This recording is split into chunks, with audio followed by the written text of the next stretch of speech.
আফরোজা মুন্নি, বয়স 38। জি। মুন্নি, আপনি থাকছেন কোথায়, মানে বর্তমান বাসা আমার খিলক্ষেত। আর জন্ম জেলা? আর জেলা হলো পিরোজপুর, আর উপজেলা কাউখালীতে। শুরু করেন একেবারে যেখান থেকে মনে আছে, যেভাবে বলতে ইচ্ছে করে। আচ্ছা, আমার বাবা যখন আমি ক্লাস 4-এ পড়ি তখন আমাদের যে ব্যবসাটা ছিল সেটা ক্লোজ হয়ে যায়। কাঠের ব্যবসা ছিল আমাদের। জি, আমাদের সমিল ছিল। তখন আমি বড়, আমাদের বাসায় মানে ছেলে মেয়েদের মধ্যে আমি বড়। কয় ভাই বোন ছিলেন আপনারা? আমরা 3 বোন 1 ভাই। তখন আমরা 2 বোন 1 ভাই ছিলাম, 1 বোন ছিল না। আচ্ছা। তারপর আমরা 4 ভাই বোন। এরপর আমাদের ব্যবসাটা বন্ধ হয়ে যাওয়াতে আমার বাবার চাকরির অল্প টাকা বেতনে আমাদের চলছিল না। ব্যবসা বন্ধ হয়ে যায় কেন? ব্যবসাটা বন্ধ হয়ে যায় পারিবারিক কারণে। আমার যৌথ ছিল, একাই করেছিল। পরে আমার বোন, মানে আমার ফুপুর হাজবেন্ড আসেন, তারপর আমার চাচারা ছিলেন, এসব কারণে পারিবারিক কারণে আর কি ওটা হয়ে যায় আর কি। ওকে। আচ্ছা, তারপরে আমরা চিটাগং চলে যাই। কেউ জানে না আমরা কোথায় আছি। চিটাগং চলে যাই, ওখানে আমরা 1 বছর থাকি। তো ওখানে যখন আমার বাবা দেখা গেল যে চাকরিটা করতেন ওটা ঠিক মতো স্যালারি পাচ্ছিল না, তার সংসারটা চালাতে খুব কষ্ট হতো। যে জন্য আমরা আবার ঢাকায় চলে আসি।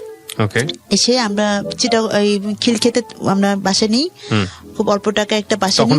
কোন ক্লাসে পড়েন? তখন আমি ক্লাস 5-এ উঠে তখন আমি চলে আসছি, খিলক্ষেতে চলে আসছি। ওই বছরটা এখানে এসে প্রাইমারিতে আমি ভর্তি হই আর কি, ভর্তি করেন। ক্লাস 6-এ যখন আমি উঠি তখন সেশন চার্জ দিয়ে ভর্তি করা, তখন থেকেই মানে আমার বাবা চাচ্ছিলেন না যে পড়াশোনাটা আমি করি। তারপরে আমাদের একটা ওষুধের ছোট করে একটা ফার্মেসি দিলেন, সেখানে আমাকে বসতে হতো। তার জন্য আমার বাবা চাচ্ছিলেন না যে আমি আর পড়াশোনা করি, কিছু একটা করি। আর আমার বাবা চাইতেন যে আমি ওই বয়স থেকেই মানে অন্যদের দেখে সে হতেন যে আমাকে কিছু করতে হবে। তারপর ঢাকায় এসে আমাকে এখানে ভর্তি করলাম। ক্লাস 5-এ আমি মোটামুটি করে পাস করে আসলাম। যখন ক্লাস 6-এ সেশন চার্জ দিয়ে ভর্তি হতে হবে তখন আমার বাবা ভর্তি করতে চাচ্ছিলেন না, যে এত টাকা লাগবে, এরকম বই কিনতে হবে, এটা পারবেন না সে, এরকম বলছিলেন। তো তারপরে আমার খুব ইচ্ছা আমি পড়াশোনা করবো। আমি পড়াশোনা করতে চাই, অন্তত পক্ষে এসএসসিটা তো পাস করি, আমি এটা বললাম। তখন আমাকে ভর্তি করলেন। এরপর বই কেনা, তখন আমাদের সময়ে 91, তখন আমার আগের বছরের মানে বই, মানে যাদের 6-এ পড়তো, যখন যারা 7-এ উঠলো ওদের বই আমাকে কিনে দিলেন আর কি। এরপর যেটা হতো যে আমার বই খাতা কলম আমি কিছুই ঠিক মতো পেতাম না, এমনকি বেতনটাও আমাকে দিতে হতো যেদিন আমার পরীক্ষা সেদিন। আচ্ছা, মানে খুবই খারাপ অবস্থা, যেটাকে বলে নাজুক অবস্থা। হ্যাঁ, কিন্তু আমার যেটা মনে হল এখন আমি বুঝতে পারি আসলে আমার সামর্থ্য ছিল না, এটাও ঠিক আছে। তারপর আমার বাবার একটু অবহেলাও ছিল, মানে পড়াশোনা করে কি হবে, মেয়ে ভাবতেছিল যে মেয়েদের পড়াশোনা করে কি হবে, এটা এরকম একটা চিন্তা ছিল। তো ক্লাস 7-এ যখন উঠি তখন সে খুব গড়িমসি করছিল, বলছিলেন যে ও এর মেয়ে, তখন কত বয়স, আর তখন বলছিল যে এর মেয়ে গার্মেন্টসে চাকরি করে, ওর মেয়ে গার্মেন্টসে চাকরি করে, তো আমি কেন কিছু করছি না, এটা বলছিল। তো এটা আসলে আমার খুব পছন্দ ছিল না। তা আমি ওই বছরটা অনেক কষ্ট করে পড়াশোনা করি, আমার নানার বাড়িতে যে থেকে পড়াশোনা করি ওই বছর আমার এতে। এরপর যখন আমি ক্লাস 8-এ উঠলাম আবার ঢাকায় চলে আসলাম, আবার সেশন চার্জ দিয়ে ভর্তি হতে হবে। ও ক্লাস 7-এ যখন উঠি তখন কিন্তু উনি আমাকে ভর্তি করেননি, সেশন চার্জ দিয়েছি, যে জন্য আমি নানা বাড়িতে চলে গেছি। এরপর যখন আমি ক্লাস 8-এ উঠলাম তখন আমি আবার ঢাকায় চলে আসছি, ওখানে থাকাতেও সমস্যা হচ্ছিল, চলে আসছি। তখন আমার বাবা ভর্তি করবেন না আমাকে, স্কুলে ভর্তি করবেন না আমাকে, তার যে দোকানটা আছে সেখানে বসতে হবে। বিকেলে উনি 5টায় অফিস থেকে আসতেন, এসে উনি ওখানে বসবেন, আর আমাকে দোকানে বসতে হতো সারাদিন। তো উনি চাইতেন না যে আমি পড়াশোনাটা করি, তো ওই 8 বছরটা গেল। 9-এ যখন আমি যে বছর উঠলাম সে বছরও মানে পুরো 2-3 মাস চলে গেল। তখন আমি ঠিক করলাম যে আমি চাকরি করবো। সে গার্মেন্টসে চাকরির জন্য এত চাপ দেয়। তখন পাশে ওই খালাম্মা, উনি এখানে গুলশান 2 একটা গার্মেন্টস আছে, জিকন গার্মেন্টস, ওখানে জব করতেন উনি। ওনার মাধ্যমে আমি ওখানে চাকরি নিলাম। 6 মাস চাকরি করলাম, উদ্দেশ্য যে আমি শুধু পড়াশোনা করবো, পরের বছর আমি যেন ভর্তি হতে পারি। 9-এ এটা, কিন্তু সেই টাকাটা আমার বাবা নিয়ে গেলেন। সেটাও আমি আমার কাজে লাগাতে পারিনি। তো গেল 8-9 2 বছর চলে গেল। তারপরে যখন আমি এর পরের বছর 9-এ ভর্তি হব, সেই এর পরের বছর তখনও 3 মাস চলে গেল, আমার বাবা ভর্তি করছেন না। এখন একদিন আমি খুব কান্না করছি যে আমাকে এই বছর ভর্তি না হলে 9 2 বছর তাহলে আর হবে না পড়াশোনা, 2টা বছর অলরেডি বসে আছি, পড়াশোনা তো আর হবে না, তাহলে তো আমার পড়াশোনা আর হবে না, এই পর্যন্তই শেষ, কি হবে আমার ভবিষ্যৎ, আমি অনেক পড়াশোনা করতে চাই, কান্না করছিলাম।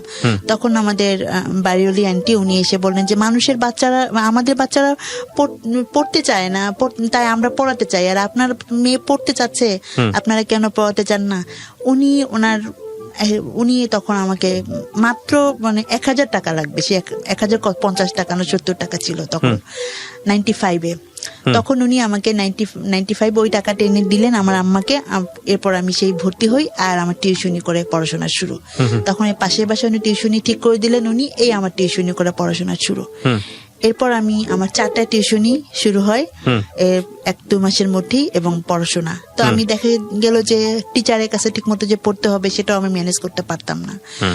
তারপরে আমার ম্যাথ ছিল, ইলেকট্রিক ছিল, তো আমি সেভাবে আমার টিচারের কাছে পড়তে পারতাম না দেখে রেজাল্ট খুব ভালো হয়নি। তো 9-10 এভাবেই আমার খুব কষ্ট করে পড়াশোনা করে চলছিল। তারপর এসএসসি পরীক্ষা দিলাম, এসএসসি পরীক্ষাতে মোটামুটি পাস করলাম। তো টিউশনি করে আমার সবকিছু চলছিল। তারপর আমি এসএসসি কমপ্লিট করলাম, কমপ্লিট করার পরে আমার তো ভর্তি হলাম, টিউশনি চলছে, তো আমি চাকরিরও চেষ্টা করছি। তো আমার বাবা বলছিলেন যে আর ম্যাট্রিক পাস করে কি চাকরি হয়? তো তখন আমার বাবা বলছিলেন তোকে দিয়ে কিছুই হবে না। এরপর যখন ইন্টার পরীক্ষা দেব তার 3 মাস আগে উনি আমাকে বললেন উনি খাওয়াতে পারবেন না, ওনার পক্ষে খাওয়ানো আমাকে সম্ভব না। তখন আমি আমাদের খিলক্ষেতে একটা ছিল এনজিওর একটা সমবায় সমিতি ছিল, সেখানে চাকরি নিলাম। এসএসসি পাশের পরে ইন্টার পরীক্ষার 3 মাস আগে একটা সমবায় সমিতি, জাস্ট কি করতে হতো? টাকা কালেকশন করতে হতো। আচ্ছা। আর আমি কোচিং শুরু করলাম তখন আমি কাউলাতে, আমাদের ওখানে, সেখানে আমাকে হেঁটে যেতে হতো, অনেক কষ্ট হতো ওখান খিলক্ষেত থেকে কাউলা যাওয়া, হেঁটে রোদের মধ্যে এসে আবার সেই বিকেলে অফিসে যেতে হতো। ওখানে 6টা থেকে 8টা, আবার সকাল 9টা থেকে 12টা, ওখানে আমাকে প্রতিদিন অফিস করতে হতো। আমার তখন সামনে ইন্টার পরীক্ষা, আমি ওই সময় আমার পড়ার দরকার, অথচ আমি তখন কিছু করার ছিল না। তারপর ওখানে 6 মাস চাকরি করলাম, ইন্টার পরীক্ষা দিলাম, ভালোভাবে পাশ করে আসলাম, বিভিন্ন জায়গায় চাকরির চেষ্টা করি। এরপর আমি আমার একটা এনজিওতে চাকরি হয়, ওটা বুটিক শপ থাকে, বুটিকে চাকরি হয়। সেখানেও আসলে মেয়েরা তো পারিবারিক পরিবেশ ভালো না হলে সব জায়গায় চাকরি করতে পারে না। তো আমার এরপর থেকে 2000 সন থেকে 2005 সন পর্যন্ত আমার চাকরির অনেক ইন্টারভিউ দিতে থাকি, কারণ আমার যেহেতু লোক নেই, আমার জনবল নেই, আমাকে চেষ্টা করতে হয়, অনেক চেষ্টা করতে থাকি, কোথাও চাকরি হচ্ছিল না।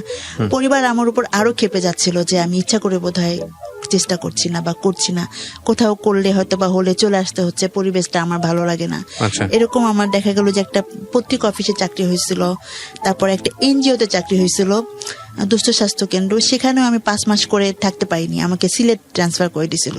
তাহলে ওখানে ট্রান্সফার করে যখন দেয় তখন আমার ওই সময় একটু অনিয়ম দেখে আমার খুব খারাপ লাগছিল, যে জন্য আমাকে ট্রান্সফার করে দিছে সিলেটে। তো তখন আমি যদি সিলেটে যাই আমার গ্রাজুয়েশন ডিগ্রি পরীক্ষাটা দেয়া হবে না, যে জন্য আমি এটা ক্যান্সেল করে দিলাম।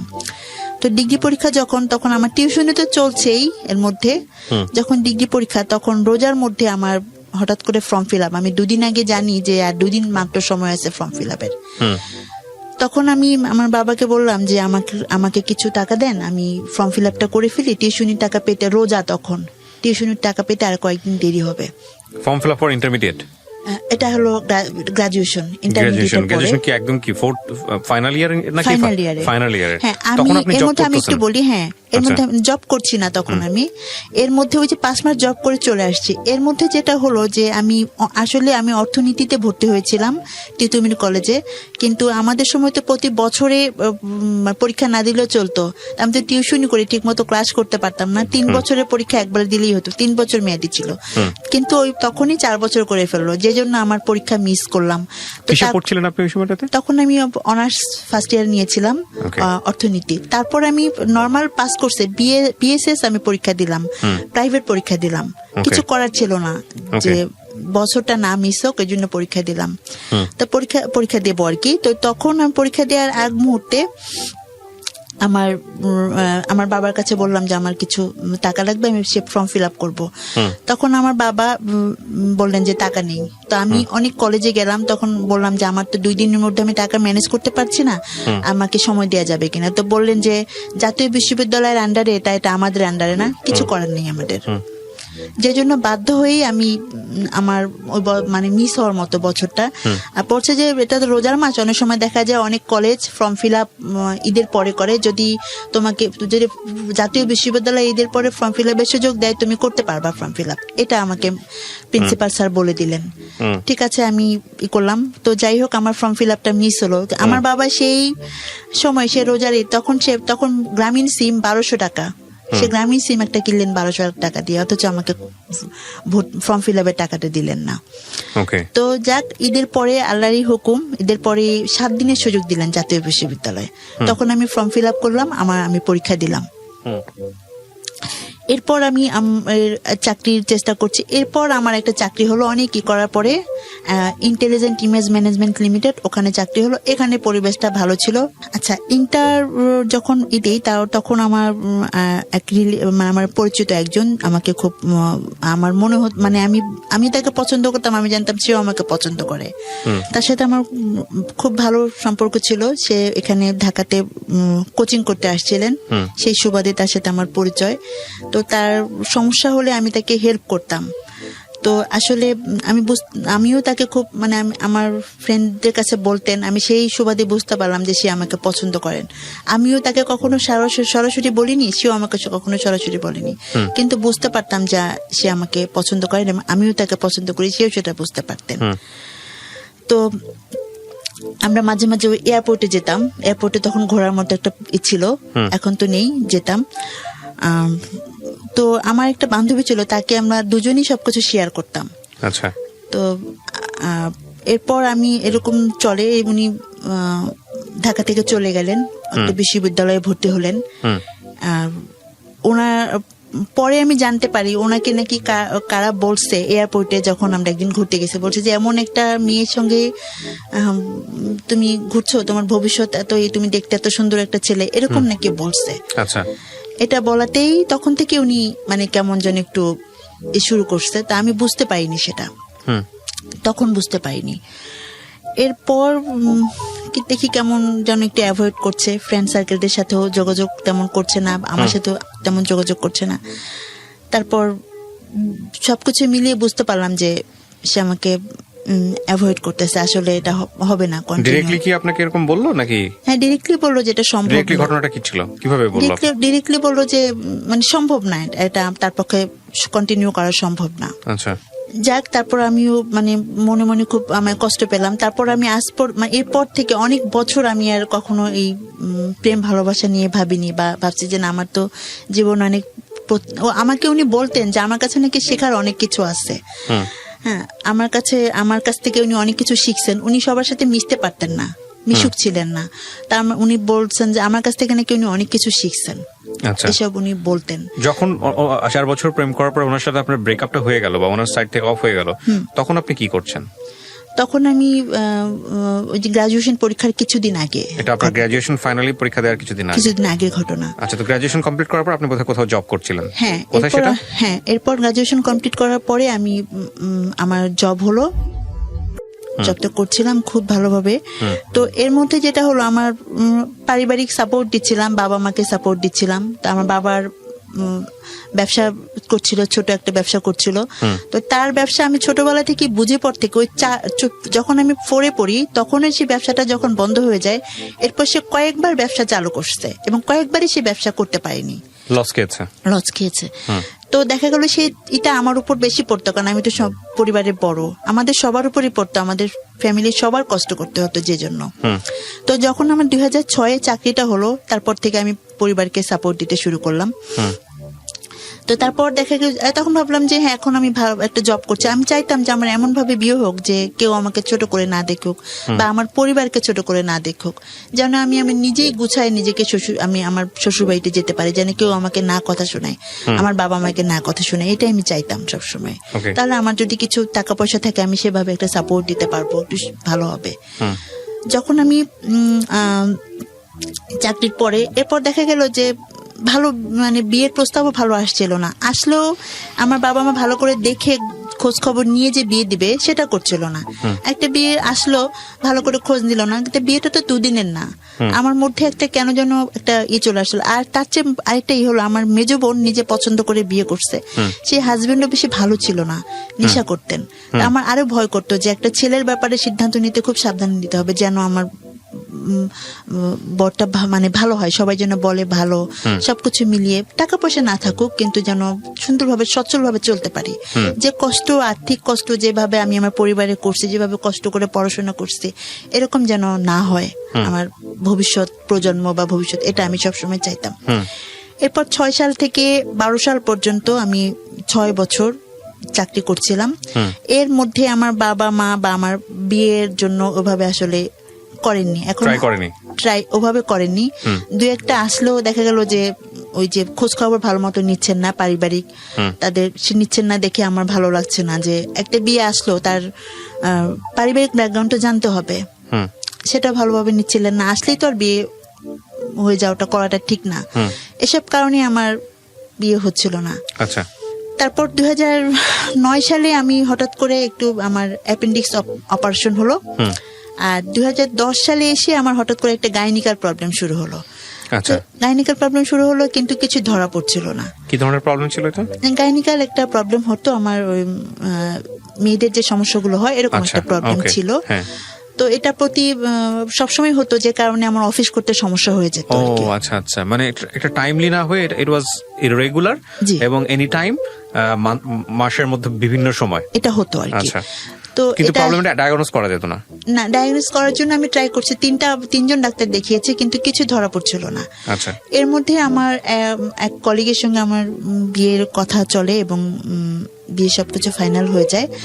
তো 2012 সালের শুরুতে ঠিক হয় যে এপ্রিলে বিয়েটা হবে। ঠিক তখন প্রবলেম কন্টিনিউ করছে আপনার? তখনও কিন্তু আমার অসুস্থতাটা কন্টিনিউ আছে। ও জানতো বিষয়টা? হ্যাঁ জানতো, সবাই জানতো, অফিসে সবাই এটা জানতো।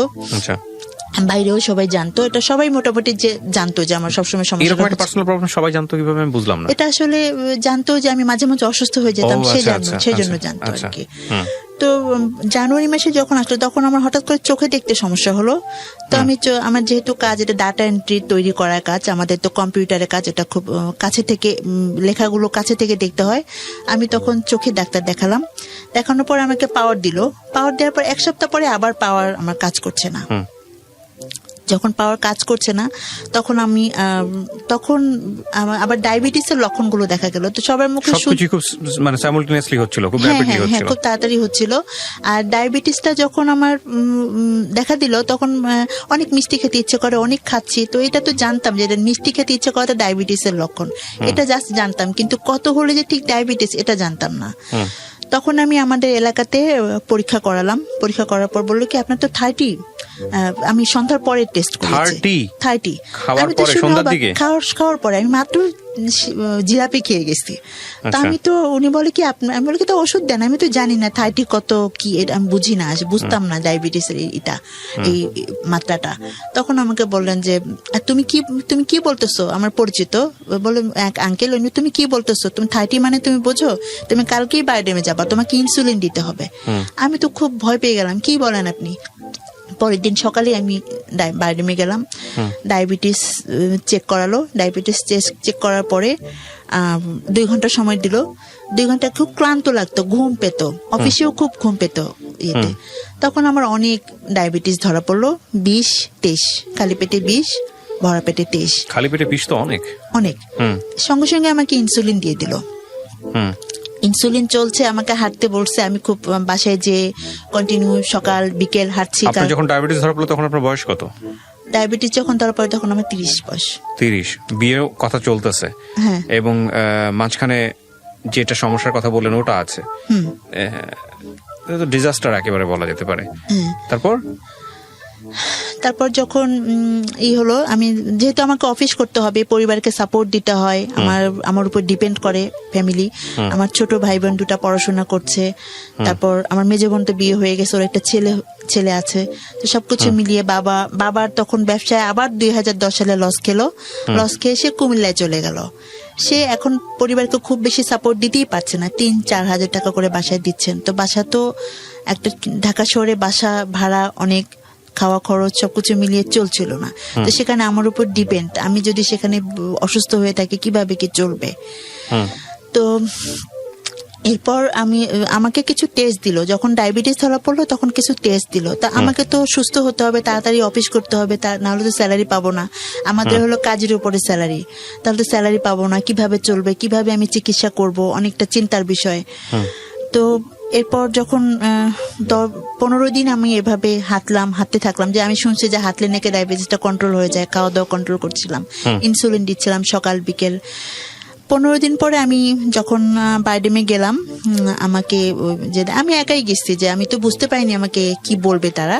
তা আমি গেছি, আমাকে যে বলার পর বললো যে আপনার সাথে কি কেউ আসেনি যে আমাকে বলবেন যে ডাক্তার। তো আমি বললাম যে না, কেউ আসেনি। তো বললো যে আপনি অনেক দূরে বাসা, ওখান থেকে আসতে অনেক সমস্যা, আমাকেই বলেন না, তাছাড়া সবাই ব্যস্ত, আসতে পারবে না। তখন বললেন যে আপনার পিটিউটারি ম্যাক্রো অ্যাডেনোমা টিউমার হয়েছে, আর এটার জন্য আপনার আমার চেহারা খুব বদলে গেছিল। চেহারাটা কেমন, এখন তো তা অনেক ভালো দেখাচ্ছে, চেহারাটা কেমন যেন, নাকটা মোটা হয়ে গেছিল, চেহারাটা ফ্যাকাশে হয়ে গেছিল, হাতের রগগুলো দেখা যেত। তো আসলে কেমন যেন এটা আপনার মোটা হয়ে গেছিল। বুঝতে পেরেছি। এটা কোথায়, স্থানটা কোথায় টিউমারের স্থানটা? টিউমারটা ব্রেনে, আমার পিটিউটারি ম্যাক্রো অ্যাডেনোমা, এখানে ব্রেনে টিউমারটা। এটা সবারই থাকে, এটাই হলো মেইন গ্রন্থি যেটা পুরো সম্পূর্ণ বডিকে কন্ট্রোল করে। ও মাই গড। তো এটা কি হচ্ছিল, আপনারা ডায়াগনোজ করে ধরা পড়লো কিভাবে? আপনার কি এটা বাইরেমে যখন আমাকে ওই ডায়াবেটিস ধরা পড়লো, তখন ওরা আমার হাতের ইগুলো দেখে, আমি যে 3 জায়গায় ডাক্তার দেখিয়েছি, ওরা কিছু ধরতে পারেনি। উত্তরাতে দেখিয়েছি আমি, ওই যে কচুক্ষেত একটা আর্মি ডাক্তার, ওনাকে দেখিয়েছি, কেউ ধরতে পারেনি এই সমস্যাটা। যখন আমি বাইরেমে দেখালাম, তখনই ওরা হাতের এই রগগুলো দেখে, চেহারাটা চেঞ্জ দেখে ওরা বললো, তখনই বলে দিল যে হয়তো আপনার একটা গ্রন্থি বেড়ে গেছে, অথবা আপনার মাথায় কোনো টিউমার হয়েছে। এটা ওনারা দেখেই বলছে। আমার চেহারা দেখে, চেহারা কেমন বিদঘুটে দেখাচ্ছিল আর কি, নাকটা এমন মোটা দেখাচ্ছিল, চেহারাটা কেমন ফুলেছিল। ওরা তখন আমাকে টেস্ট করালো, ব্রেনের ভিজুয়াল ফিল্ড করা, চোখের ভিজুয়াল ফিল্ড করালো, ব্রেনের একটা এক্সরে করালো। আচ্ছা, ব্রেনের একটা এক্সরে করালো, আর আর কিছু টেস্ট, ব্লাডের কিছু টেস্ট করালো। সেই টেস্টে আমার ধরা পড়লো যে আমার পিটিউটারি টিউমার। তারপর উনি বললেন যে আমার একটা এমআরআই করতে হবে, আর বললেন যে এটা এখন কোনো ব্যাপারই না, আপনি ভয় পাবেন না, বাংলাদেশে এরকম অপারেশন অ্যাভেলেবেল হয়, এখন কোনো ব্যাপার না, কিন্তু আমাদের বাইডেমে এই অপারেশন নেই, এটা বঙ্গবন্ধু মেডিকেলে যেতে হবে, আপনি ওখানে যোগাযোগ করেন। উনি রেফার লিখে দিলেন। আমি যখন বললেন, তখন আমার কাছে ব্যাপারটা তো কঠিন মনে হয়নি, কিন্তু যখন আমি বের হলাম রুম থেকে, ডাক্তারের রুম থেকে বের হওয়ার বলি, কি বললো এটা, আমি তাহলে কি আমার আয়ু এত কম, আমার ব্রেনে অপারেশন করতে হবে, আর আমি এত টাকা পাবো কোথায়? আমার মধ্যে হতাশা চলে আসলো যে আমি কিভাবে কি হবে। তখন আমি বের হয়ে যখন বঙ্গবন্ধু মেডিকেলের সামনে, ওখানে গাড়িতে উঠবো, আমাদের খিলক্ষেতে গাড়িতে উঠবো, ওখানে আমি দাঁড়িয়ে আছি, অনেক গাড়ি যাচ্ছে, আমি উঠবো, আমার কোনো জ্ঞান ছিল না। তো আমি গাড়িতে উঠে তারপর ফোন দিলাম বাসায়, আমার বোনের হাজবেন্ডকে ফোন দিলাম, আর অফিসে এক কলিগকে ফোন দিলাম। তো ব্রেন টিউমার ধরা পড়লো। তো আমার তো এই সম্পর্কে কোনো ধারণা নেই। এটা 2012 সালে ফেব্রুয়ারি মাসে ধরা পড়েছে। তো আমি তো ভাবতে পারছিলাম না কিভাবে আমি অপারেশন করব। তো বাসায় জানালাম, তো বাসায় সবাই চিন্তায় পড়ে গেল। আর অফিসে এক কলিগকে জানালাম ফোন দিয়ে যে আমার এরকম অসুস্থ। যার সঙ্গে বিয়ে হওয়ার কথা ছিল, ও কি বলছিল? ও জানতো বিষয়টা? উনিও জানছেন। উনি তখন আমাদের অফিস থেকে চাকরি ছেড়ে দিচ্ছেন, তার এক বছর আগে চাকরি ছেড়ে দিচ্ছেন, 11 সালে চাকরি ছেড়ে দিচ্ছেন। উনি অন্য জায়গায় চাকরি করছিলেন। ব্রেন টিউমার, ডায়াবেটিস এবং পিরিয়ডিক্যাল প্রবলেম। জি, রাইট। তারপর তো ডাক্তার যেটা বললেন, আমার সব সমস্যা, এই যে সমস্যাগুলো হচ্ছিল চোখে দেখতে, সবকিছু আসলে টিউমারের জন্য হচ্ছিল। ইমব্যালেন্স হয়ে গেছে বডি। জি, সবকিছু ইনব্যালেন্স হয়ে গেছে। এখানে অনেক হরমোন আছে যেগুলো ঠিকমতো, একটা হরমোন এখন ঠিকমতো অনেক বেশি বেড়ে গেছে, বেড়ে যাওয়ার জন্য আমার চেহারার এই চেঞ্জ গুলো আসছে, হরমোনাল ইমব্যালেন্স যেটাকে বলে। হ্যাঁ, জি। এরপর তো আমি কিভাবে অপারেশন করব খুব চিন্তায় পড়ে গেলাম, বাসায় যে আমি কিভাবে কি করব। তখন আর তার 1 বছর আগে আমার আমি তো 97 পাস করেছি কুর্মিটোলা থেকে, কুর্মিটোলা স্কুল কিলক্ষেত। তো ওই কুর্মিটোলা স্কুলে যারা আমার ব্যাচে যারা ছিল, ওরা তার 1 বছর আগে আমরা রিইউনিয়ন করেছিলাম। তো ওই রিইউনিয়ন করাতে তখন অনেকের সঙ্গে পরিচয় হয়, অনেক ছেলেদেরকে চিনতাম না, মেয়েদেরকেই শুধু চিনতাম, ছেলে মেয়ে যেহেতু আলাদা ছিল। তখন অনেক ছেলেদের সাথে পরিচয় হলো এবং জানলাম যে আমার ক্লাসের একসাথে আমরা পড়াশোনা করছি। ওরা সবাই এগিয়ে আসলো আমার সেই ওরা যখন জানলো যে আমার এত বড় অসুখ, আমার বাসায় আসলো, কয়েকজন ফ্রেন্ড আমার বাসায় আসলেন, এসে জানলো যে এই অবস্থা। তখন বললো যে এরকম তো কেউ আমাদেরও হতে পারে, আমরা সবাই পার্টিসিপেট করব, এরকম আমাদেরও হতে পারে। অথচ ওরা কিন্তু ওদের নিজেদের বাড়ি, ওদের কোনো কিছুর অভাব নেই। তারপরও যখন এটা বললো, তখন আমি কাঁদবো না হাসবো আসলে, যে আল্লাহ এত বড় দয়াময়, চিন্তা করার যেখানে আমার কোনো উপায় নেই যে আমি অপারেশন করব। ওরা আমাকে বেশ হেল্প করলো, আর অফিস কলিগরা সবাই মিলে হেল্প করলো। তখন আমি প্রস্তুতি নিলাম অপারেশন করার জন্য। এমআরআইটা করলাম, এমআরআইটা করার পরেই আমি প্রস্তুতি নিলাম।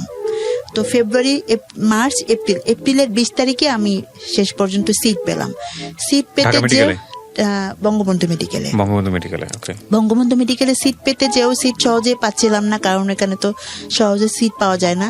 তখন আমার ফ্রেন্ডরা, ওরা সবাই, তার মধ্যে কিছু মানুষের নাম না বলেই নয়, ফিরোজ, তানিম, মাসুম, রিগান, তারপর শিরিন, রুকু সহ আরো অনেক ফ্রেন্ড আছে যারা এগিয়ে আসছে আমার এই দুঃসময়ে আমার পাশে থাকছে। তো আমাদের খিলক্ষেতের সাধারণ সম্পাদক ছিলেন তখন রফিক আঙ্কেল। উনি জানলেন ব্যাপারটা, জেনে উনি বললেন যে, তখন স্বরাষ্ট্রমন্ত্রী আমাদের সাহারা খাতুন আপা, ওনার কাছে নিয়ে গেলেন আমার আম্মাকে সহ, গেলেন যে দেখি কোনো সিটের ব্যবস্থা করা যায় কিনা। যাওয়ার পরে উনি তখন স্বরাষ্ট্রমন্ত্রী, উনি নিজে ফোন দিয়ে বলে দিলেন, তখন ভিসি প্রাণগোপাল দত্ত স্যার বঙ্গবন্ধু মেডিকেলের, ওনাকে বলে দিলেন। পরের দিন গেলাম, যাওয়ার পরে কাগজ একটা লিখিত দিয়ে দিলেন, ওই লিখিতটা নিয়ে গেলাম। তারপরও সিটটা খালি না হলে তো নিতে পারবে না, 15 দিন লাগলো, সিট পেয়ে গেলাম। আমি এপ্রিলের 20 তারিখে ভর্তি হলাম ওখানে। তারপর 1 মাস 1 দিন পর আমার অপারেশন হলো। সেটা ছিল মে মাসের 22 তারিখ আমার অপারেশনটা হয়। আচ্ছা, আপনার অপারেশনে কি পরিমাণ অর্থ খরচ হয়েছে? অপারেশনে আমার 3 লাখ টাকার উপরে চলে গেছে। তাও সরকারি বলে আপনি এই টাকায় করতে পারছেন? জি। বেসরকারি হলে, বেসরকারিতে আমাকে বলেছিল, এক জায়গায় বলেছিল 6 লক্ষ লাগবে, এক জায়গায় বলেছিল 10 লক্ষ লাগবে। তো 3 লক্ষ টাকা আমি ওখান থেকে সরকারি ভাবে আসলাম। ভাবলাম যে অপারেশন যখন হলো, অপারেশন যখন হওয়ার আগে আমার আবার একটু স্বভাব ছিল মানুষের করা, ওখানে সবার জন্য দেখা গেলো আমাকে ওষুধ দিয়ে ঘুমাতে বলতো, আমি ঘুমাতাম না, আমি ছুটোছুটি করতাম, অন্যদের খুব চেষ্টা করতাম যারা গ্রাম থেকে আসে তাদেরকে হেল্প করার জন্য। তো আমি অপারেশন হওয়ার পরে কি হবে এরকম একটা ভয় তো থাকি, সবারই থাকে। তা আমার খুব মনোবলটা ছিল। আমার টেস্ট গুলো ওখানে এক এক জায়গায় করতে হয়, অনেক পিজি হসপিটালের যেহেতু টেস্ট, বঙ্গবন্ধু মেডিকেলের টেস্ট গুলো এক এক জায়গায়, সেগুলো দৌড়াদৌড়ি করে করতে হয়, করলাম। তারপর আমার অপারেশনটা হলো। যখন আমার অপারেশনটা সাকসেস হলো, তখন আমার মনে হলো যে আমি নতুন জীবন পেয়েছি, তাহলে আমার সবকিছু স্বাভাবিক। আমি বুঝতে পারিনি যে আমার জীবনটা অন্যরকম হয়ে যাচ্ছে, অস্বাভাবিক হয়ে যাচ্ছে, সেটা আমি বুঝতে পারিনি। বাসায় গেলাম 1.5 মাস পরে। বাসায় যাওয়ার পরে আবার অফিসে জয়েন করলাম। 1.5 মাসের মধ্যে এত ইজি ছিল অপারেশনটা? 1.5 মাসের পরেই আমি অপারেশনে 18 দিন পরে আমাকে বাসায় দিল। আর আমার মনোবলটা খুবই ছিল। আমার অপারেশনের 1.5 মাস পরে আমি জয়েন করলাম। আমার মা সাথে আসতেন, বসে থাকতেন, আমি অফিসে যেতাম। সবাই আমাকে খুব সহযোগিতা করতেন, অফিসে সবাই খুব হেল্পফুল ছিলেন। না, আমাকে তো কিছু করতে হবে, নাহলে কিভাবে চলবে চিকিৎসা, কিভাবে সবকিছু চলবে, এত ব্যয়বহুল খরচ। তারপর কিছুদিনের মধ্যেই জানতে পারলাম যে বিয়েটা হচ্ছে না, বিয়েটা ভেঙে গেছে। মানে যেহেতু অসুস্থ, অসুস্থ, এরকম এটা বিয়ের সম্ভব না।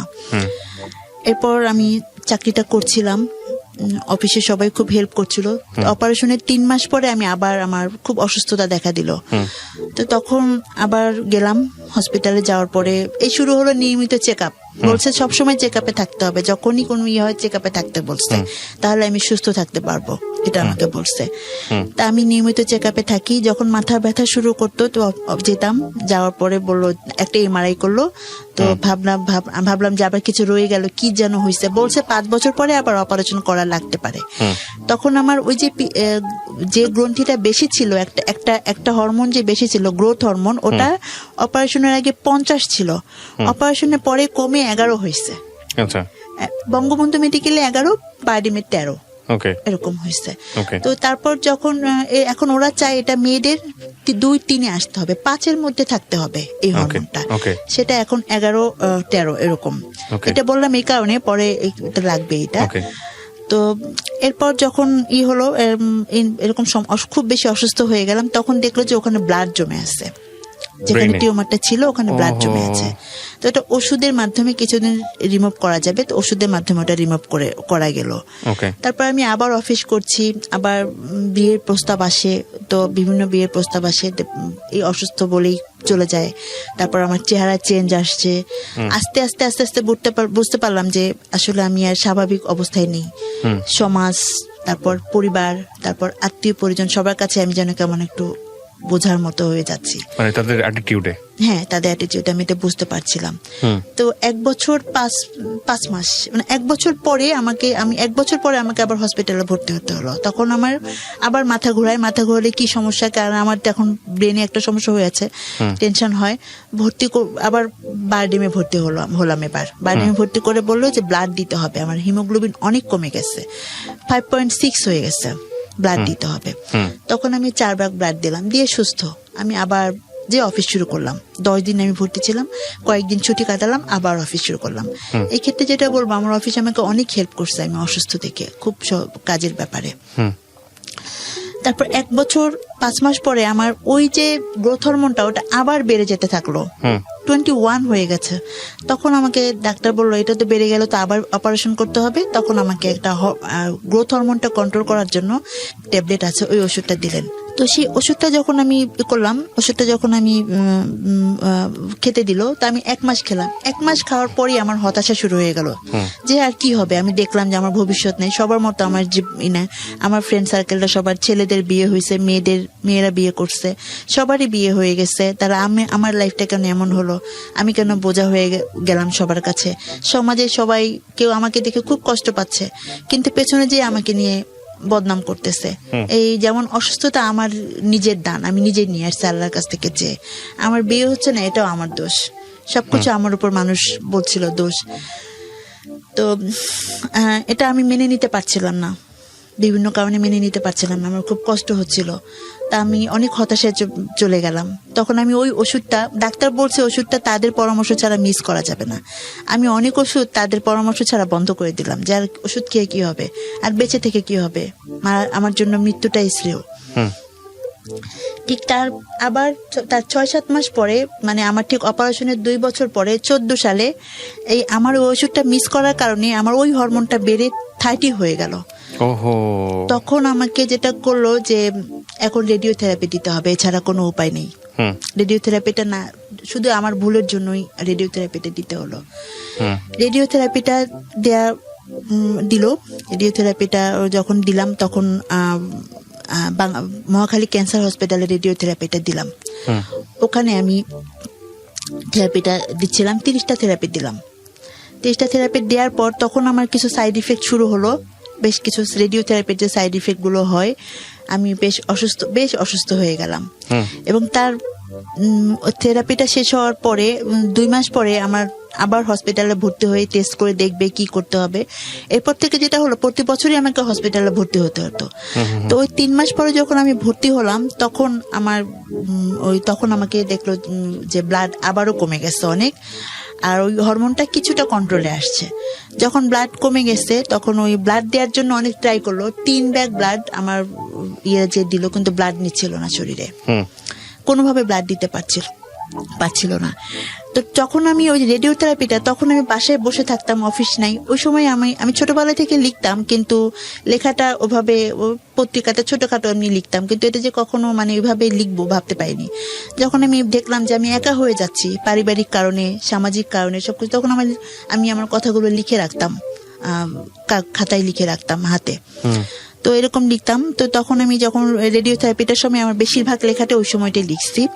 তারপর যখন 3 মাস পর হসপিটালে ভর্তি হলাম, ওই সময় যখন হসপিটালে ব্লাডটা নিচ্ছিল না, তারপর আমি আরো বেশি আমার লেখাগুলো আরো লিখলাম যে আমি তাহলে কি আমি আর সুস্থ হব না। এরপর আস্তে আস্তে করে আরো অসুস্থ হয়ে গেলাম। রেডিও থেরাপি যখন আমাকে ব্লাডটা দিতে পারলো না, তার 2-3 মাস পর আবারও হসপিটালে ভর্তি করে এবার একটা ইনজেকশন দিয়ে তারপর আমাকে ব্লাডটা দেওয়ার চেষ্টা করলো। এই সময় যখন ব্লাডটা দিল, ব্লাডটা নিল, তো ঠিক তখন বইমেলা চলে আসছে। বইমেলা চলে আসার পরে তখন আমি বইমেলায় গেলাম, বড় একটা প্রকাশনা, তাদের সঙ্গে কথা বললেন যে আপনি কি লেখাটা হাতে লিখছেন না কম্পিউটারে লিখছেন? আমি বললাম আমি তো হাতে লিখছি। বললো আপনাকে কম্পিউটারে টাইপ করে তারপর আমাদের কাছে মেইল পাঠান। উনি ফোন নাম্বার দিল আর একটা মেইল অ্যাড্রেস দিলেন। তো আমি তখন সেই নাম্বারটা এরপর আমি আমাদের অফিসে ইংরেজিতে টাইপ, বাংলা টাইপ না, বাংলা টাইপ শিখলাম। আমি শিখে বাসায়, যেহেতু দোকানে এত টাকা দিয়ে করার মতো আমার ছিল না, যখন আমার খুব ইচ্ছে যে আমি বাঁচি আর যাই করি, আমার জীবনে তো ভবিষ্যৎ নেই আমি জানি, কিন্তু তারপর আমি যেন একটা বই করে যেতে পারি, আমার জন্য একটা লেখা আমি যেন লিখতে পারি। আমি সবসময় বই মেলায় যেতাম প্রতি বছর। আমার খুব ইচ্ছে হতো যে আমি কখনো পাঠক না, আমি লেখক হিসেবে যেন কখনো বই মেলায় যেতে পারি। তো আমার বিশ্বাস ছিল যে আমার লেখাগুলো যে পড়বে তার ভালো লাগবে। তো তখন আমি সব হাতে লিখলাম, কম্পিউটার হাতে লেখা ছিল, সেটাকে আমি কম্পিউটারে টাইপ করলাম। টাইপ করার পরে আমার লেখাগুলো আমি ওই মেইলে পাঠানোর পরে সেই লেখাটা, সে বড় প্রকাশনা একটা, ওনারা দেখলেনই না লেখাটা। আমি চাইছিলাম যে আমার লেখাটা বড়, আমি আসলে বুঝি নাই। তো তখন আমার লেখাটা ওরা করলেন না, মানে দেখলেন না। তো যখন সেপ্টেম্বর মাস চলে আসলো, 2015 সালে সেপ্টেম্বর মাস, তখন আমি ফোন দিচ্ছি, যেহেতু ফোন নাম্বার আছে, যোগাযোগ করছি। বললেন যে এখন তো সম্ভব না, আমি আসলে লেখাটা দেখতে সময় পাইনি, আপনি অন্য কোনো প্রকাশনা দিয়ে বইটা করেন। তখন আমি ভাবলাম কি আমার এই স্বপ্নটাও পূরণ হবে না? মানুষের স্বপ্ন, এমনও মানুষ আছে যার কোনো স্বপ্নই পূরণ হয় না। আমার মধ্যে কেমন কষ্ট কাজ করছিল যে আমার তো কিছুই নেই, আমি কিভাবে সবকিছু করবো? আমার একটাই স্বপ্ন, এটাও কি বিধাতা আমাকে পূরণ করতে দিবেন না? তখন আমি আর অনেকেই জানতেন আমি লিখি, বই করতে চাই। এটা আমার অফিস কলিগরা খুব সাপোর্ট দিতেন। অনেক আপুরা আছেন, কবিতা আপু, নাজমা আপু, পারভেজ ভাইয়া, রাফাজা আপু, নীলুফা আপু, মিজান, ওরা সবাই আমাকে খুব লেখার ব্যাপারে সাপোর্ট দিতেন যে আপনি লিখেন, আপনি ভালো করতে পারবেন। এরপর একজন পরিচিতের মাধ্যমে একটা প্রকাশনায় দিলাম। ওরা গাইড বই করে, ওরা আসলে সৃজনশীল বই করে না। বলছে আমরা করে আমরা একটা যারা স্টল পায় এদের একটা পরিবেশনায় দিয়ে দেব। তখন ওরা পরিবেশনায় একটা প্রকাশনাকে দিয়ে দিল। আমার বাসা থেকে সবাই বলল বই করে কি হবে, বইগুলো তো পড়ে থাকবে, শুধু শুধু টাকা নষ্ট, টাকা দিয়ে বই করতে হবে। আর আমার ফ্রেন্ড সার্কেলরা অনেকেই বললো বই করে কি হবে, তুমি লিখো, আমরা তো জানি, তুই লিখিস আমরা জানি, আমার বই করে কি হবে, বই করা দরকার নেই, এমনিতে তো আমরা তোর লেখা জানি, এটুকে তুই লিখতে পারিস, লিখতে ভালো জানিস, আমরা তো জানি, তো বই করে কি হবে। তা আমি ভাবলাম যে না, বই পাশে পড়ে থাকুক, তবু আমি করব। তখন আমি ধূসর কন্যা আমার প্রথম বইটা করলাম। তো যখন বই মেলায় আমি যেতাম 2016 সালে, তো যেহেতু যে প্রকাশনাতে পরিবেশনায় ওরা আমার বইটা করেনি, ওরা তো ভালো করে আমার বইটা করতেন না, সেলের ব্যাপারে চেষ্টা করতেন না। আর নতুন একজন আমি বুঝলাম যে নতুন ওখানে অনেক আছে আমার মতো, কার বই, ওখানে যারা পুরাতন, যারা খুব ভালো নাম করা রাইটার, ওদের বই সবাই কিনবে। আমি ওখানে আমার বই কেউ হয়তো ওভাবেই করবে না। ঠিক তখন আমার যে ট্রিটমেন্ট করেন বঙ্গবন্ধু মেডিকেলের একজন বড় ডাক্তার, বিভাগীয় প্রধান, এন্ডোক্রাইন হরমোনের ট্রিটমেন্ট করেন উনি, ফরিদউদ্দিন আহমেদ স্যার, ফরিদউদ্দিন স্যার, ওনাকে আমি একজন জুনিয়র ডাক্তার আমাকে দেখতেন, হালিম স্যার, উনিও লেখালেখি খুব পছন্দ করতেন, কবিতা লিখতেন। তো উনি বললেন যে এখন লেখালেখি করে কিছু হবে না, এখন অনলাইনের যুগ, এখন ডিজিটাল যুগ, এখন তো সবাই এতেই পড়ে, কোনো নেই, তারপর তুমি যখন করতে চাও করো। তো করলাম, বইটা করে আমি জাস্ট কিছু বই নিয়ে ওই সার্কিটে থেকে, হালিম সার্কিটে গেছি। উনি বললেন যে একটা স্যারকে বই দেন, নাম লিখে দেন, উনি কি কি লিখতে হবে তাও বলে দিলেন। তা আমি স্যারকে দিলাম। আমি জানি স্যার অনেক ব্যস্ত থাকেন, 2টা পর্যন্ত হসপিটালে থাকেন, বিকেলে উনি পপুলারে বসেন, তো উনি হয়তো 5টা থেকে সে অনেক রাত পর্যন্ত থাকেন, তো উনি তো আমার বই দেখার সময় পাবেন না, পড়ার সময় পাবেন না। তবুও উনি যখন আমাকে ট্রিটমেন্ট করেন, উনি হয়তোবা সেই ইয়েতেই হয়তোবা দেখতেও পারেন বইটা এই জন্য আমি ওনাকে বইটা দিলাম। আমি 1 সপ্তাহ বইটা দিয়ে আর 1 সপ্তাহ পরে আমি হসপিটালে গেলাম, আমাকে ভর্তি হইতে হবে আবার, যেহেতু প্রতি বছর আমাকে ভর্তি হইতে হয় কোনো না কোনো কারণে, এরপর থেকে 16 সাল থেকে যেটা হলো আমার হরমোন ওই বছরই যখন ভর্তি হব তখন এরপর থেকে অনেক হরমোন ইনব্যালেন্স হয়ে গেল। শুধু ওই যে গ্রোথ হরমোনটা প্রবলেম ছিল ওটা মোটামুটি কন্ট্রোলে চলে আসলো, কিন্তু sodium, potassium, haemoglobin, steroid, thyroid, others হরমোনগুলো ইনব্যালেন্স হয়ে গেল, কোনোটা কম কোনোটা বেশি, এরকম প্রবলেম হয়ে গেল। আমাকে সব ওষুধ খেতে হবে, আমাকে জানালো যে সব ওষুধ খেতে হবে।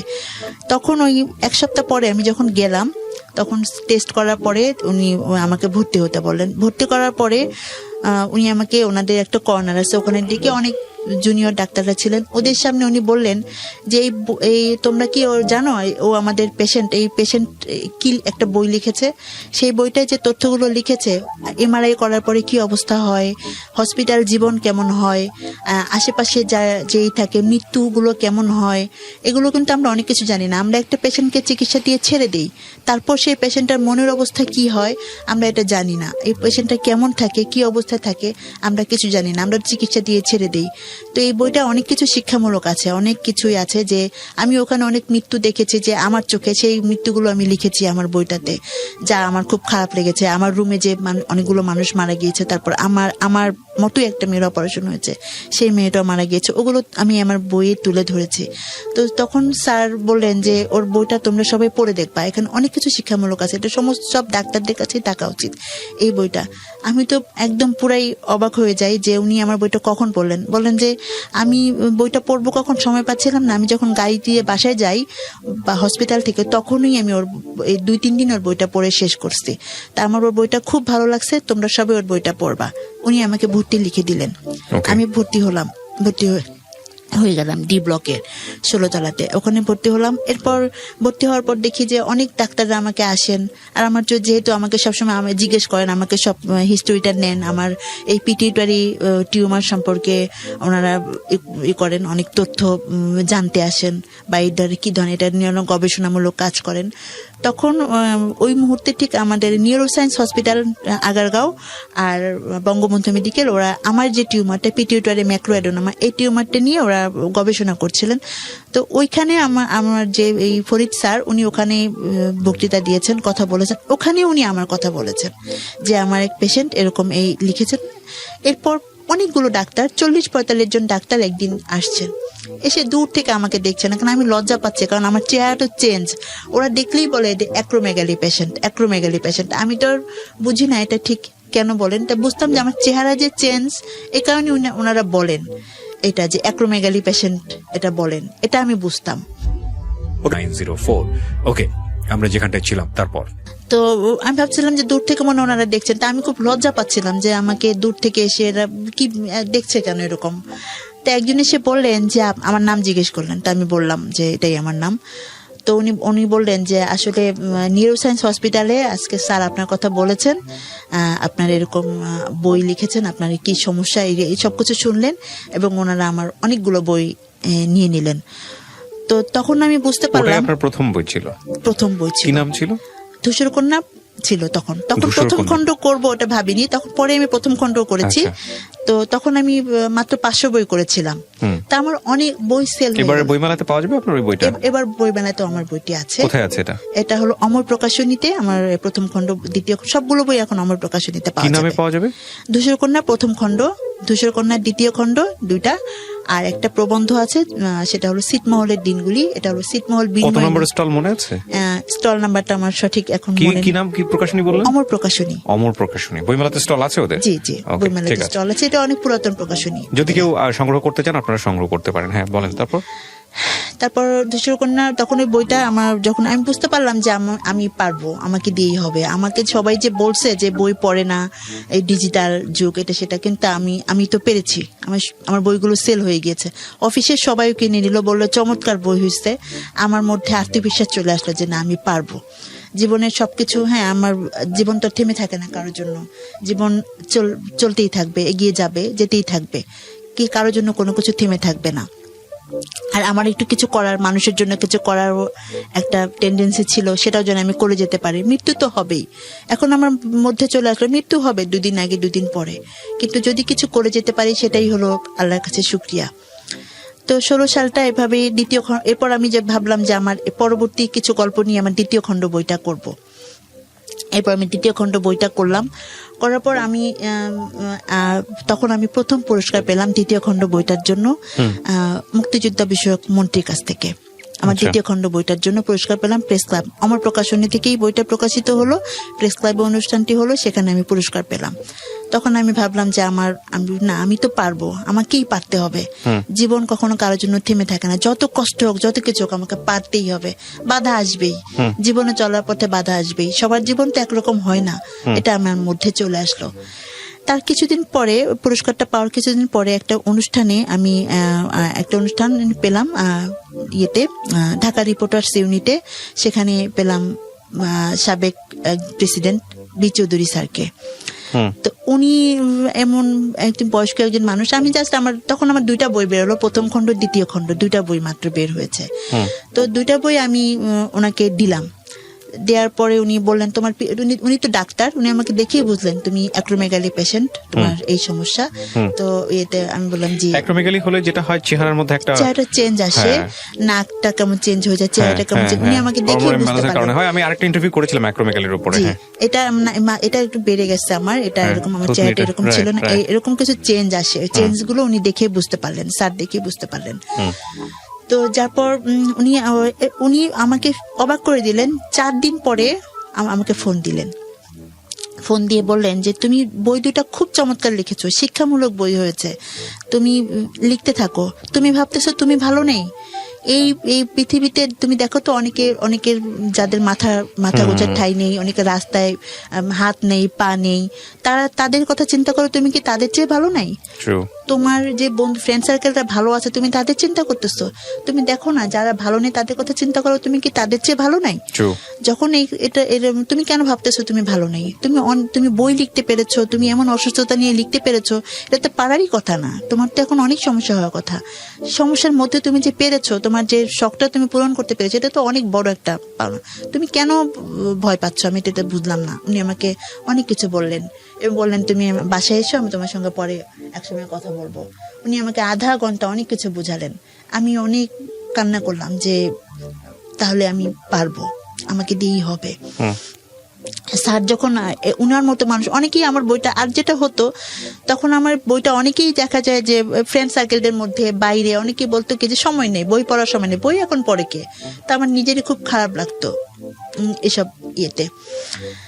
তো তখন আমার আত্মবিশ্বাসটা আরো বেড়ে গেল যে না, আমি পারবো, আমাকে দিয়েই হবে।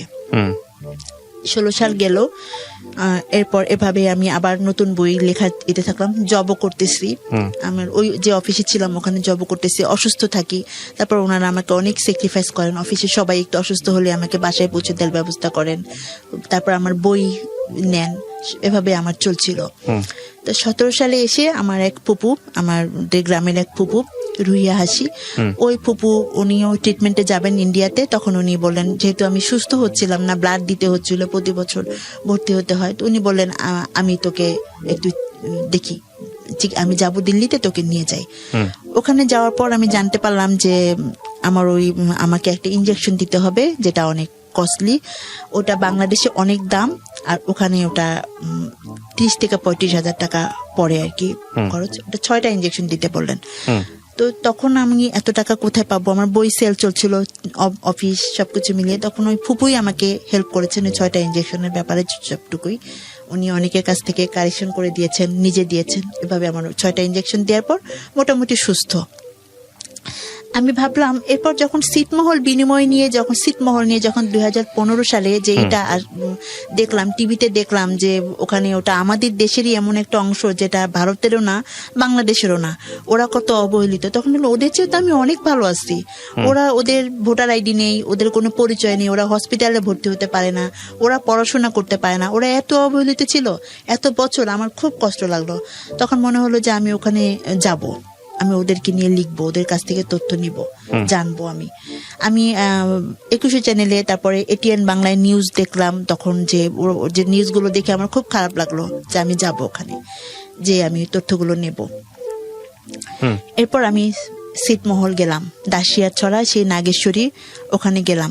ওখানে যে থেকে সেই তথ্যগুলো নিলাম, নিয়ে ছিটমহলের সেই তথ্য নিয়েই একটা বই লিখলাম, একটা বই করলাম, প্রবন্ধ করলাম, ছিটমহলের দিনগুলি। সেই বইটার নাম দিলাম। সেখানে বর্তমানে বাংলাদেশের মানচিত্রের কি অবস্থা, তারপরে মানচিত্র আমাদের বেড়েছে, গবেষণা করে সেই বইটা আমি করেছি।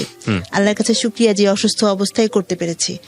ওই বইটা করার পরও আমি একটি পুরস্কার পেয়েছি, ছোট একটা পুরস্কার পেয়েছি।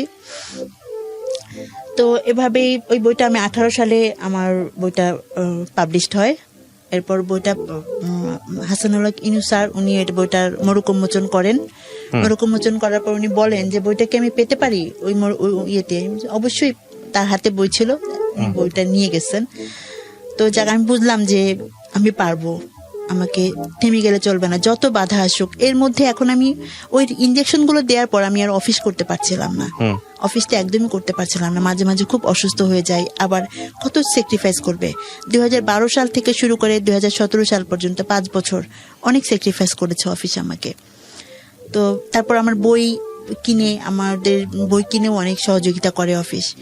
18 সালে বইটা করলাম। এরপর 18 সালে আবার এরকম হসপিটালে ভর্তি হলাম, আবার অসুস্থ হই। এখন আমাকে চিকিৎসা কে করবে, কিভাবে করব আমি চিকিৎসা? তখন আমাদের কিছু রিলেটিভদের মাধ্যমে আমার বইগুলো বিভিন্ন জায়গাতে, আর সেই আমার যে ডাক্তার উনি বেক্সিমকো কোম্পানি থেকে বিভিন্ন কোম্পানিতে বলে দেন, তো আমার বইগুলো সেল হয়। এভাবেই আমি তখন আমার চিকিৎসাটা চালিয়ে নিচ্ছিলাম। চিকিৎসাটা চালাতে হবে। আর আমাকে আমার বাবা বলেছে খাওয়াতে পারবে না, 17 সাল থেকে বলছে খাওয়াতে পারবে না। সে তো তাকে সেই 10 সাল থেকে অল্প টাকা চাকরি করছে, অল্প টাকা স্যালারি পাচ্ছে, সে দিয়ে সে করছিল না। আমাদের বাসাটা চলে আমার ভাই বোন, আমার বাবা সবাই মিলেই এখন আমি কি করি, এভাবে চলে এখন সংসারটা। বাসা ভাড়া আমার ভাই বোন বর্তমানে আমার হেল্প করছে, ভাই বোন মিলে বাসা ভাড়াটা দিচ্ছে। আপনি এখন জব কিছু করেন না? আমি এখন কিছু করছি না, এখন আমি অনলাইনে একটু টুকটাক কাজ করি। আর তারপর যখন ছিটমহলের দিনগুলি বইটা করলাম, প্রবন্ধটা করলাম 18 সালে, এরপর আমি আবার 18 সালে হসপিটালে ভর্তি হতে হলো। আপনার এই গল্পটা আপনি রেডিওতে কেন বললেন? আমি চাই যে অনুপ্রেরণা হিসেবে কাজ করুক, যে মানুষের জীবন অনেক বাধা আসবে। আপনি নিজে ফ্রাস্ট্রেটেড হন না? হ্যাঁ, হই। তারপর আমি আবার নিজেকে ঠিকই আমি আমার ফ্রাস্ট্রেটেড হওয়ার পর আবার মনে হয় যে না আমি পারবো, এটা হই। এখন আর হই না। বোঝান কিভাবে নিজেকে? আমি নিজেকে বোঝাই যে না, তারপর তো এটা জীবন তো থেমে থাকবে না, চলতেই হবে। কিছু যদি করে যেতে পারি ভালো কাজ, সেটাই বা কজন পায় আজকের এই রাইট। বলেন। হ্যাঁ বলেন। আমার মতো করে আমি যেভাবে ভাবছি সমাজকে নিয়ে, সেটা একটা সুস্থ মানুষ নাও ভাবতে পারে। আমি অসুস্থ নিয়ে যেটা করতে পারছি, একটা সুস্থ মানুষ সেটা নাও করতে পারে। তারপর তো আমি এখন প্রতি বছর যদি একটা বই করতে পারি, সেটাই বা কম কিসের? এটাও তো আমার জীবনে একটা বড় পাওয়া। গল্পটা আমি যখন শুনছিলাম, আমি বিভিন্ন রকমের কাজ করতে করতে সাধারণত গল্প শুনি। এটা আমার একটা সিক্রেট আমি আজকে বলি। আপনি দেখছিলেন আমি মোবাইল টিপছিলাম। জি। এটা আমি খুব সচেতন ভাবেই করি। কেন করি জানেন? তার কারণটা হচ্ছে, আমি যখন রেডিওতে গল্পটা শোনাবো দর্শকদের বা শ্রোতাদের, ওরাও আমার মতো মোবাইল টিপতে শুনবে, কিংবা ওরা অন্য কাজ করতে করতে শুনবে। খুব অ্যাটেন্টিভ লিসনার যারা আছে তারা একদম খুব মনোযোগ দিয়ে শুনবে, সবকিছু কাজ ফেলে রেখে। কিন্তু আপনার গল্পের শক্তিটাই হলো আমাকে মোবাইল থেকে সরিয়ে নিয়ে আপনার গল্পটা শোনানো। এটা যদি আপনার গল্পের মধ্যে, কিংবা যিনি গল্প বলছেন তার মধ্যে যদি থাকে, তাহলে আমি মনে করি আমাকে যদি অ্যাটেনশনটা নিতে পারে, আমার দর্শকদের বা শ্রোতাদেরও অ্যাটেনশন নিতে পারবে। সেই অর্থে আপনারা যখন গল্প বলেন, আমি বিভিন্ন রকমের কাজ করি, মোবাইল টিপি, এটা করি ওটা করি, কনসেন্ট্রেশন আমি দেই না। মানে একজন শ্রোতা যেভাবে করবে আমি ঠিক সেভাবেই করি। এবং সেই জায়গাটা যখন দেখি যে আমার মোবাইলেতেই কনসেন্ট্রেশন থাকতেছে না, আমার কনসেন্ট্রেশন যিনি বলছেন তার দিকে চলে যাচ্ছে, তারপর আমি ধরে নিই যে না, এটা খুবই ইম্পর্টেন্ট একটা গল্প। সেদিক থেকে আপনার গল্প প্রাথমিকভাবে পাস। দ্বিতীয়ত, এই গল্প আমার জন্য নতুন না। এই ধরনের গল্পগুলো আমি রেডিওতে সবসময় প্রচার করেছি, আমি শুনেছি মানুষের কথা, প্রচুর শুনেছি, প্রচুর প্রচারও করেছি। কিন্তু যদি আপনার না পাওয়াটাকে আমি বড় করে দেখি, যে এই সংসার জীবন তো হলোই না, এক অর্থে স্বপ্ন ছিল, একজন মানুষকে ভালোবেসেছিলেন, সে চলে গেল চেহারার কারণে, পরের জনকে ভালোবাসলেন বা সম্ভাবনা তৈরি হয়েছিল, একটা স্বপ্ন দেখেছিলেন, সে চলে গেল শারীরিক অসুস্থতার কারণে। তারও আগে আপনার লেখাপড়াময় জীবন, সেই জীবনে আপনার ফ্যামিলি আপনাকে সাপোর্ট করতে চায়নি পড়াশোনা করার ব্যাপারে, কিন্তু আপনি নিজের মতো করে করেছেন। তারপরে যদি আমি আসি, সেটা হলো আপনার অসুখের জীবন, এবং সেখানে আপনি ব্রেন টিউমার থেকে শুরু করে কত কি আপনি নিজের মতো করে মানুষের কাছে হাত পেতে হোক, যেভাবে হোক না কেন, আপনি ট্রিটমেন্ট করিয়েছেন এবং আপনি এখনো সার্ভাইভ করছেন, ফাইট করছেন। আপনার এই গল্পটা ইতিহাসের পাতায় লেখা থাকবে না, কিন্তু আপনার মতো অসংখ্য নারী বাংলাদেশে আছেন যারা নিজের জায়গাটা থেকে নিজেকে স্টাবলিশ করার জন্য, নিজেকে টিকিয়ে রাখার জন্য প্রতি মুহূর্তেই ফাইট করছেন। আমি জানি আপনি যখন 10 জন অচেনা মানুষের কাছে যাবেন, এই আপনার ফার্স্ট কোয়েশ্চেন থাকবে আপনি বিয়ে করেছেন কিনা, এটা নিশ্চয়ই আপনাকে ফেস করতে হয়, বাচ্চা কাচ্চা আছে কিনা ফেস করতে হয়। এবং আপনি যে গল্পটা আজকে 1 ঘন্টা সময় নিয়ে বললেন, 1 ঘন্টা ধরে তো আপনি তাকে বোঝাতে পারবেন না যে আপনি কেন বিয়ে করতে পারেননি। রাইট? আমি কি ঠিক বলেছি? অনেক নেগেটিভ কথা বলবে, অনেক কিছু বলেও অনেক মানুষের অনেক পারসিভও করে। সেদিন আমি 2-3 দিন আগে আমার ভাস্তিকে নিয়ে, ভাস্তি ভোরে ঘুমাচ্ছে না, ওকে নিয়ে বের হইছি, তো আমাদের সামনের বাসায় বলছে যে কি বলার পরে, যাই হোক কিছু কথার পরে বললো যে কি ভাস্তি। আমি বললাম যে ভাস্তিটা তো আমাকে খুব পছন্দ করে, এই জন্য আমাকে নাম ধরে ডাকে। বলে কি যে ইয়েতে বিয়ে হয় নাই, কি করবে, ভাস্তি কি আদর করে, মানে এই যে ধুমধাম করে কমেন্টস করা। আমি এই কথাগুলো এই কারণে বলছি, প্রিয় দর্শক এবং শ্রোতা, দুটো অ্যাঙ্গেল আছে আজকের এই গল্পে। একটা হচ্ছে যে একজন মানুষ আসলে, আপনি যদি সৃষ্টিকর্তাকে বিশ্বাস করেন, তাহলে প্রত্যেকটা মানুষকে আল্লাহ সৃষ্টি করেছেন তার ইবাদতের জন্য, এবং প্রত্যেকটা মানুষকে তিনি বিশেষ কিছু গুণাগুণ দিয়ে পৃথিবীতে পাঠিয়েছেন। সেই গুণ আপনি হয়তো খালি চোখে দেখতে পাই না। এই মানুষটা যখন রাস্তা দিয়ে হেঁটে যাবেন, আপনি তাকে অসাধারণ ভালো মানুষ হিসেবে বা আলাদাভাবে আইডেন্টিফাই করার মতো মানুষ হিসেবে তাকে আইডেন্টিফাই করবেন না, কিন্তু তার যে জীবনের গল্প, তার বয়স রাইট নাও 38, এই 38 বছরে তার যে যুদ্ধ এবং ত্যাগ, সেটা যদি আপনি জানেন, আপনার নিশ্চয়ই শ্রদ্ধা করতে ইচ্ছা করবে। তো আমি এই কথাগুলো এই কারণে বললাম যে আপনার আশেপাশে যে মানুষগুলোকে আপনি দেখেন, এই মানুষগুলোর প্রত্যেকটা মানুষের মধ্যেই এরকম কোনো না কোনো গল্প লুকিয়ে আছে, কোনো ত্যাগ, নিজের না পারা, নিজেকে উতরে যাওয়া। সো এই মানুষগুলোকে আমরা যেন কখনো ইররেসপেক্ট না করি বা ইররেসপেক্টের জায়গাতে কখনো না ফেলি। আর মানুষকে বিব্রত করতে হয় এরকম কোনো প্রশ্ন যাতে আমরা কখনো না করি, বা যদি আপনার জানার ইচ্ছাটা খুব থাকে, তাহলে এমন কৌশলে যাতে করে সে ডিসহার্টেড না হয়। আমি অবশ্যই আপনাকে স্যালুট জানাই যে আপনি নিজের যে জায়গাটা তৈরি করেছেন, নিজেকে যেটা নিজে বুঝ দিয়েছেন, আপনি অবশ্যই একজন সেই দিক থেকে উতরে যাওয়া একজন মানুষ, এবং আপনার কাছ থেকে অনেক কিছু আমাদের শেখার আছে। কখনোই হারবেন না। আর অ্যাজ এ বিলিভার হিসেবে আমি আপনার জন্য দোয়া করি অন্তর থেকে, এবং আমি বিশ্বাস করি নিশ্চয়ই আল্লাহ আপনার জন্য কোনো না কোনো একটা ভালো ব্যবস্থা করে রেখেছেন। সো এটাই হচ্ছে ব্যাপার। আপনাকে আমি অনেক ধন্যবাদ জানাই যে আপনি আমাদের এই জীবন গল্পে আজকে এখানে এসেছেন। ঘন্টাখানেক সময় আমি খুব মন্ত্রমুগ্ধের মতো শুনলাম, এবং আমি মনে করি আজকের এই গল্পটা প্রচার করবার পরে অনেক মেয়ে আছেন, অনেক নারীরা আছেন যারা নীরবে নিভৃতে মুখ লুকিয়ে কাঁদেন নিজের দুঃখের কথা ভেবে, তারা অন্তত আপনার এই গল্পটা শোনার পর নিজেকে হালকা মনে করবে। অনেক ধন্যবাদ আপনাকে। সুপ্রিয় দর্শক এবং শ্রোতা, আজকের মতো এখানেই শেষ করছি। আগামী বুধবার রাত 11টায় আমার সঙ্গে কথা হবে।